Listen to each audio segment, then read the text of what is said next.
Hey you guys, it's Simply Shay back with you again with another video. Today we're going to talk about the top 10 pros of working in sterile processing. So after this, I'm going to do the 10 cons of working in sterile processing. So hopefully you guys stick around for that.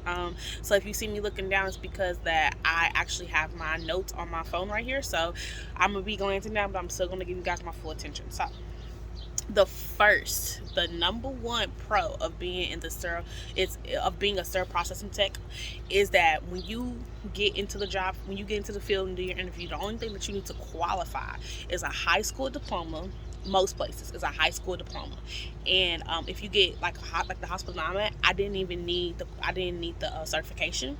They are willing to train me on the job, and they are willing to teach me everything. So when I take the test, I can get certified, and they will pay for it. Yes, so most places will pay for your certification for free. So all you need is a high school diploma, and you need to learn how to speak English if you are in the US. So that's pro number one. I think that's a really good pro. So pro number two, you do have really great pay. I feel like the pay is really good, especially if you're in your early 20s like me. I'm 23, and the pay is pretty decent. I don't really live in the South. I live in kind of like the middle. So with that being said, I think the pay around here for the starting out, you get paid around $16 to $20 an hour. And a lot of times too, if you work second shift, they'll give you like a 20% boost, and you'll end up making like $20 an hour, and this is your first sterile processing tech job. And then once you get qualified, a lot of jobs that probably start you off at 22, depending on where you stay and stuff like that. So that's tip number two, is that you get decent pay, and once you work your way up, you get qualified and stuff like that, you get raises, and I feel like it's pretty decent pay. And then number three is job security. I think a lot of times in healthcare, I think that's one of the big pros of working in healthcare, is that you always have job security, no matter if you're in the housekeeping, if you are in I'm in surgery. Sterile processing is a part of surgery. It don't matter if you're in the ER, if you're food industry. I feel like it's always somebody. It's always a job for somebody in the hospital, and they need bodies. So you will always have a job. You will always have a job. You will always have hours, and a lot of times you will always have overtime if you want it. So if you want to go on a trip and you feel like, okay, like I need extra coins, you can go ahead and be like, okay, put me down for about 2 or 3 doubles. And if you feel like, okay, like I want to do PRN, you could do that. If you want to do 13, it's working in the hospital, the healthcare industry, you have so much security. So that's one thing that I will say. There's always going to be someone who needs a surgery. There's always somebody who's going to need a mandatory surgery.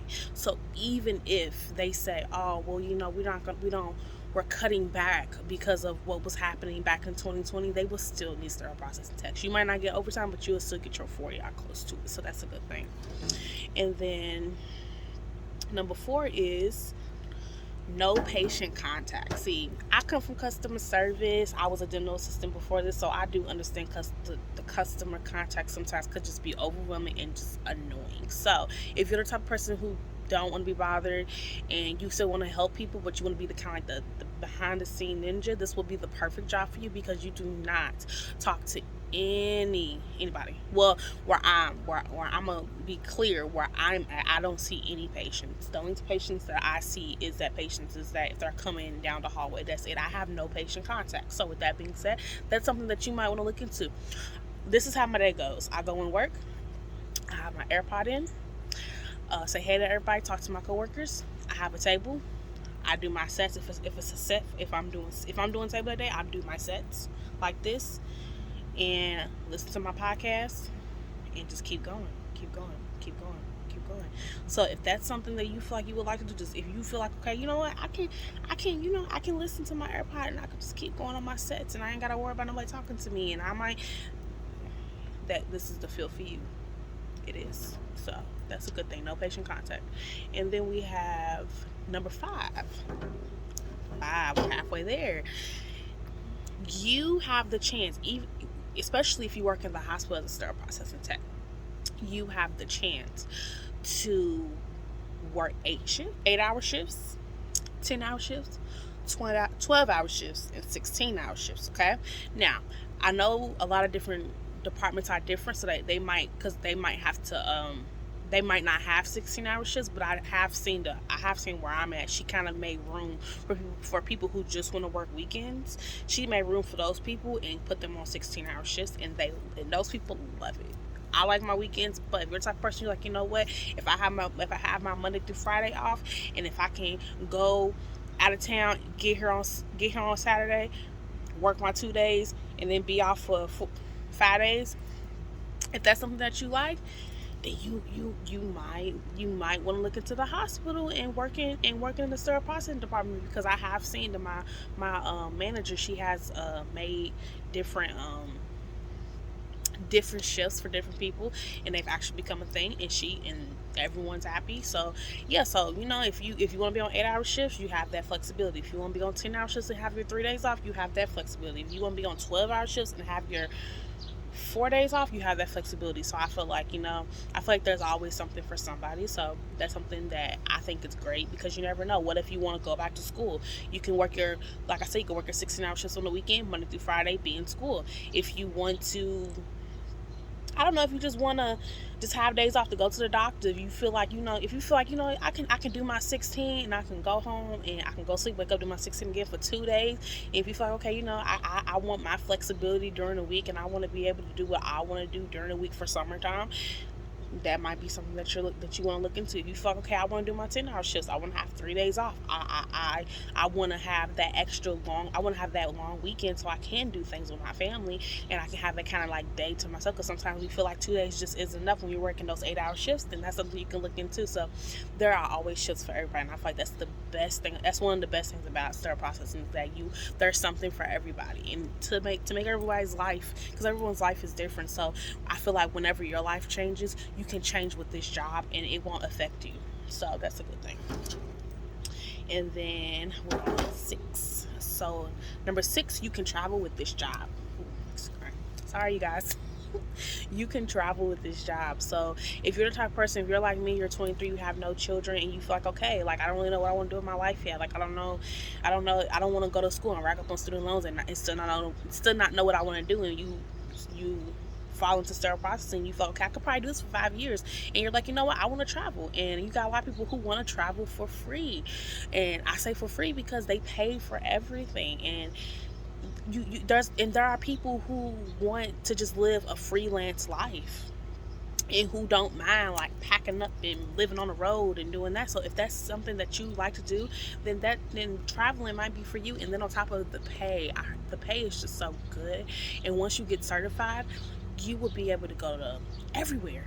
You'll be able to go to California, Florida, New York, Dakota, Missouri, places that you never thought that you would even be at. You will get to go, and you will probably end up liking those places, stay there for 13 weeks, leave, come back, do that, and the pay is great.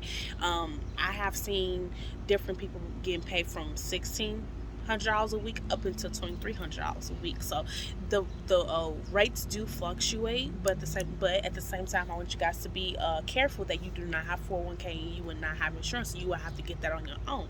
Now, if you have a significant other who's a traveler, or who kind of like does remote work, and you can get on their insurance, and you could probably give them money, put into their 401k, or however things work, you could do that as well.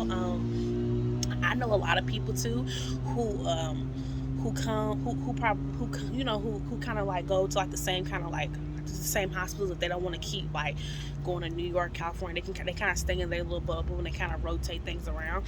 And that's something that you can look into too, because a lot of times I've heard a lot of people saying that, like I have a house in Atlanta and I come up here, and I bought a house up here, and I have an Airbnb up here. It's good to network as well.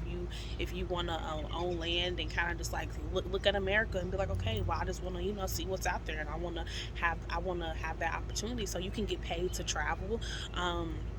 The contracts, they can get a little iffy. I have not started traveling yet, but I can ask a lot of my travelers different things that I should I could answer for you guys, if that's something that you guys are interested in. Like I said, the pay is great, and you get to see you get to see you get to see the world. So if you feel like what, I don't have no family, or I want a break, I want a year to do me. You could take that year, make your $80,000 a year, pay some debt off, and you can come back here, get you a job making maybe like 25, 30, or whatever you can find, and you could be like, okay, well, I'm gonna just do this now. And another thing too is that you can actually travel within your city limits. The only thing about that is that you would not get your allowance for your hotels. Now, so if you want to get that extra little nugget of money to where they'll let you pocket that money, and so you can find your, like, okay, it's basically you get allowance for hotels, gas, food, stuff like that. So they give you, like, it's called like a sit spin. They give you that money that cannot be taxed. So a lot of times, what a lot of people do, they'll take that money and they'll probably find them like an Airbnb. You got a lot of people. I've heard of a lot of people literally, if they know they're going to be there for 13 weeks. I've heard a lot of people maybe staying with a family member, giving them like $200-300 and pocketing the rest of the money and putting the money into the savings account. You can pocket that money. I've heard, I have one traveler that I work with right now. She lives 2 hours away and she travels every day from her job. She drives 2 hours from and back. It does get a little exhausting for her, but the money is great, and she gets to go home. She gets to pocket all that money. So as long as you're 50 miles away from where you stay, you can travel back home. That's your business. A lot of times they probably prefer you not to, but you can. And you could pocket that money. So if you don't want to do that type of traveling, you could travel, like I said, you could travel within like where you stay, and they pay pretty good as well. You just won't get you won't get an allowance for sleeping, but I've seen they pay you up anywhere from $35 to $45 an hour, so that's not bad as well. So if you still want to be at home but you still want to make a nice little chunk of money, you can stay where you can come home, and you could work at a hospital, take a contract for 13, 18 weeks, sometimes even 6 months if they really, really like you, if they really, really need you. And then once that contract is over, you can go somewhere else, do the same thing, and you get to go home every single night. So that's something else you could probably look into. So let's go into number 7. You can work. There are different avenues to work into sterile processing. You can work at a dental place, oral surgery place, and they usually work Monday through Friday, like 7 to 5 or something like that. And then you have every weekend off. That's something you might want to look into as well. It's a little slower place. I don't really know how much the pay is. I think it may be on the same like rhythm as the hospital, maybe a tiny bit cheaper, like a tiny bit, not as sorry, a tiny bit less money than like the hospital. But a lot of times people like it because it's Monday through Friday. Because a lot of times I got lucky and I do have Monday through Friday through my job, but I know that's going to change soon because I'm not going to be the outpatient and the main are going to merge. So now everyone's going to be main. So I'm going to have to work like a couple weekends out. Like I think it's like 1 weekend a month or something like that. But that's still not bad. But with these places, they're open Monday through Friday, and then you get every weekend off. You get off at a good time. You get there at 8 o'clock in the morning. So if you want like a schedule, if you want like a 9 to 5 schedule and to have every weekend off and be home at nighttime, that's something that you might want to look into as well. Another thing is you can look into surgery center suites. You guys probably see them a lot. You're probably like, these places I never operate, because they operate from like 7 to 5 or something like that. I talked to one a couple of weeks ago, and she said, I think she said it was 7 to 7, but everyone there just basically works 8-hour shifts, and you got a couple people coming for PRN. And those places, I know the dental oral surgery places, I'm not really for sure. Like I said, I have a friend, and I think she said that they pay okay, but it's really not as much as the hospital. But it's all about negotiating with anything. And the surgery center up the street from my house, their bracket is 20 to 25. So that's not bad. I mean, if you're like 23 like me, like you make $20 to $25 an hour, like you might be living good. You're single. You don't have any kids or anything like that. They give you time to kind of do what you can do, whatever. So yeah, so that's something that you can look into. And like I said, the hours are pretty good. They're basically office hours because you're not in the hospital, so you can look into that as well. And then now we have, you can first 8. We have 8 now. You can use your job to further your career. You can use this job to further your career. I'm gonna say it again. You can use this job to further your career. This can be a bridge for you, or this could be your career. And the reason why I say that is because there are times that people don't even know that sterile processing exists, right? So let's say you're in nursing school, and let's say you don't want to be a CNA, but you still need to work weekends. Like I was saying earlier, you can come into sterile processing, work your weekends, like I said, and that probably give you time to kind of decompress your mind, and then just kind of listen to your music and do your job. And then Monday through Friday you could be going to school. um you're going to be in the hospital, so you can talk to other people and see what they do, because we do have contact with other people. Like I have contact with respiratory therapists, I have contact with nurses, surgical techs. I have contact with people who sell the surgeons and the doctors different instruments. What do they call those people? They call them the sales reps. Have contacts with them. I have contact with the educators who come in and tell us what we need to do, or like what has changed in the sterile processing department. Stairs, like we get a lot of our equipment from Stairs, so they come in every I think every quarter, every couple of months, and they talk to us about just different things, like the washers, like if we get new washers, or if a washer's broke, why it's broke, how it got broke, what we can do to prevent it. So there are a lot of different avenues that you can go in. There's a lot of different avenues you can go into with sterile processing, and there's a lot of different bridges that you can connect with sterile processing. So if you are in the hospital, and I keep saying hospital because hospital is a big place for sterile processing, but if you are in the hospital and you're like, you know what, I'm just gonna do it, I'm gonna try it, and maybe you don't love it. Maybe you're like, you know what, I could see myself doing this for about 2 to 3 years. Okay, so in that 2 or 3 years, you can maybe move into being a different type of tech. You could probably go to school and get your associate's degree. The hospital will help you pay for that. You get scholarships because you work at the hospital. You can shadow people because you work at the hospital. So now you have the ability to talk to different people, talk to doctors, and be like, you know what, look, I work here. You know, I'm a sterile processing tech. Could I come in on a day that I'm off, and can I come in and just shadow you like I work here? And more than likely, they would say yes, because you work there, so they don't have to go through all the different HRs because you're one of their people. So they're like, yeah, come in a little bit early. We'll. There's a dog. Y'all, there's a.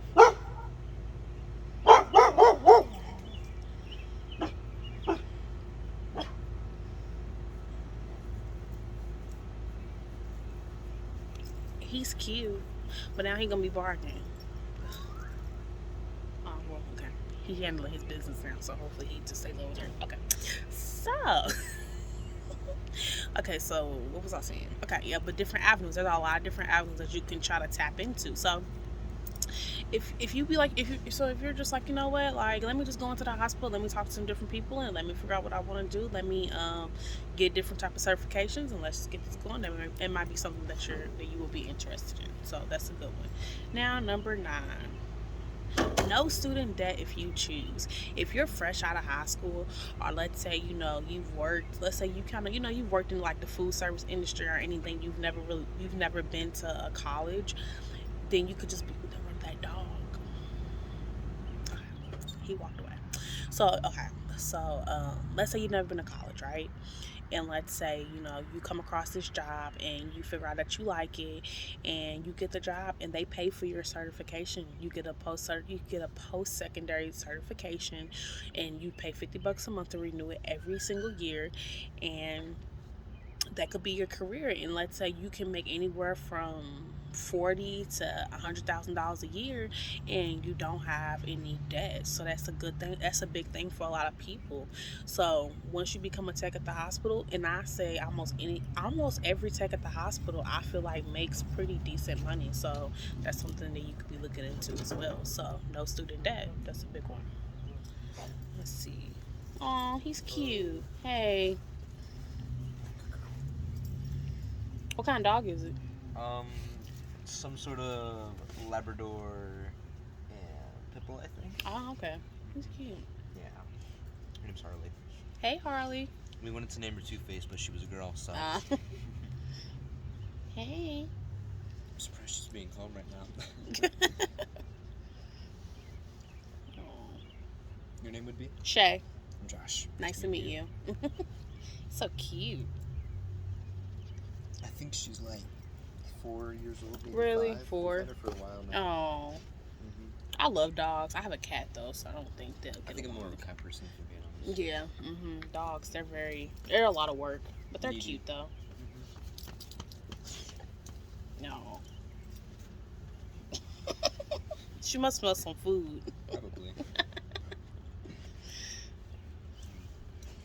you have any kids who go to Raleigh Middle School? No. No? Mm-mm.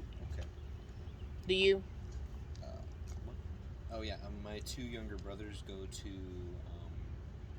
what's the elementary school called around here? I don't know. I come from Louisville, actually. Louisville, huh? Yeah, I come from across the bridge. Actually came from Fishers to spend a couple of years over here with my dad. Ah, really? And That's then cool. going back up to Fishers with my high school. That's cool. You like it up there better? Yeah. There's like a neighborhood. It's not apartment complexes and. Yeah. Over there. Yeah. It's gonna suck going back over to high school. Uh-huh. I'm gonna lose all my friends I made at middle school. Yeah. You don't want to stay here? No, the agreement was I was gonna spend 2 years with dad and then back over to Yeah. school. Yeah, I have a And then sister in Every here. other weekend, I visit the opposite family I'm not currently living with. Okay. That's not bad. They're all pretty cool though. That's good. Yeah. My quote unquote life is actually gonna start when I get over to my mom's. Oh. They're like really, really encouraging and Uh-huh. pushy, and they're like, go for it. Yeah. I just kind of chill over here. Yeah, that's good. At least you get a break for a little while. Oh. She's so cute. Oh. Alright, it's time to go inside. Gotta go back inside. Say bye. Have a good night. She's so cute. She's so cute. I'm petting people's dogs. She's so cute. I wish I could have showed you guys, but I feel like it'd kind of be like weird, cause like I don't know. But let's just keep going. Okay. So number 10, jazz fingers. We got 10. You can move up in the industry. Okay, that's a big one. So a lot of times people don't realize that. Okay, you could start off as a tech, you can end up being a supervisor, and you might end up loving being a supervisor. You might start off as a tech and you want to be an educator.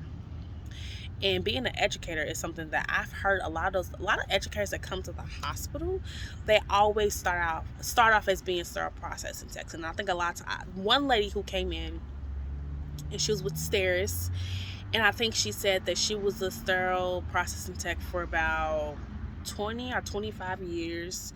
You don't have to do it for that long, but so she did for about that long, and then she said she moved up. She found like a different job with Sterile, and now she goes around to like the whole like area where we are, and she just goes around, she educates people, and she shows them like just different instruments and different things and stuff like that, and she really, really enjoys it. And honestly, you guys, the educators, I'm not trying to like bash anybody, but like if you're a good educator, it probably takes you about 10 because like we all know what we're doing. Okay, we're all adults, so it might take you 10-15 minutes to go through the whole instrumentation. It might take you about 5-10 minutes to answer questions, and then you're done. And I think they probably go to a different place and do the same thing, or they probably go and I don't know what else they do. I'm sorry, but I could probably try to talk to different educators and just tell them like, hey, like, what do you guys do? Like, what is your everyday like entails? And I can come back and tell you guys. But you can be an educator, you can be a supervisor, you can be a manager, you can work for like the hospital committee, and you could be the people that actually like sets like different rules and put your input into things and vote for things for sterile processing. You can be a sales rep with you can leave sterile processing, be a sales rep, or you can go back to school and do something different. So there's a lot of different things that you can do, but moving up in sterile processing is something that a lot of people want to do, and you can do. There's a lot of different opportunities for that as well, so that's a good thing. And then I have a couple bonus ones. So I did say 10, but I'm going to give you guys a treat and give you guys 3 more. So that's a good thing. So now we have 11.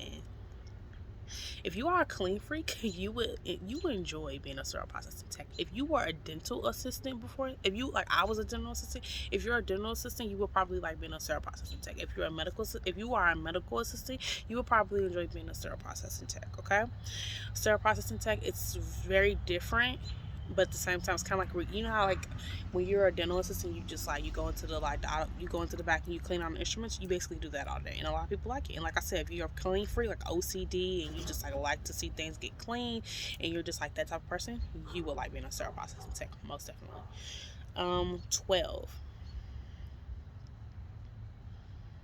If you are into learning all the time, and if you're not gun holding and being like, no, like I just wanna I want it to be the same every single time, then you'll probably like being a sterile processing tech, because things are always changing and we are always learning something new. Science is always advancing, so that means we are advancing. So with that being said, if you love to learn and if you love to like hear about different instruments and just like what things do and why we are changing different things, you might like being a sterile processing tech, because a lot of that does happen. If you like organizing, you would like being a sterile processing tech. There's a lot of organizing, a lot, because we have the distribution that we call it. Well, that's what my hospital calls it, where all the sterile instruments go, and then you just have to put things away, have to make things look nice. So you might like that as well. And you have to get the case carts together for the doctors so they'll have everything they need for the surgery. So if you like doing things like that, then you would like being a sterile processing tech. So that's all for this video. Please tell me if you liked it. If you feel like if you feel like I missed anything, let me know. And it's getting dark, so I was outside. It was beautiful today. I wish I would have started a little sooner, but things happen and stuff like that. So I hope you guys have a wonderful, wonderful day, and I will see you guys next time. Bye.